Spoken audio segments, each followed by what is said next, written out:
In today's video, we are going to show you how to turn on notifications for Google Tasks so you never miss a deadline or to do again. Let's begin. Now, the first thing that you need to do is to log in using your credentials. If this is your first time here in Google Tasks, I want you to click the sign up button. You can choose from a small business or for enterprise and then follow the on-screen instructions. Now, it's a lot easier to turn on the notifications for Google Tasks using the Google Calendar. Now, I want you to go to the gear icon on the top corner where you can see the settings menu. I want you to click on it.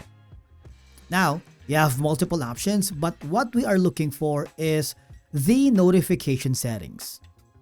Click on it and hover down to where it says notifications. There is going to be a drop-down menu. Of course, you have multiple options. You can turn it off if you want it. If you don't want getting annoyed by the notifications, you can do so. But if you want to get notifications from your desktop only, not your mobile, you can do that. But of course, what we want to do is to get the alerts for tasks and due dates.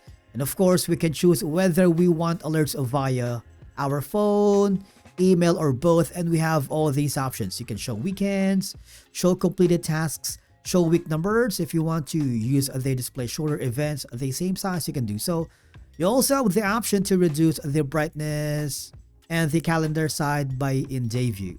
Basically, you have multiple control on the preferences in terms of the notifications. You can also set the start week if it's going to be Sunday or Monday, or the set custom view for a lot of these.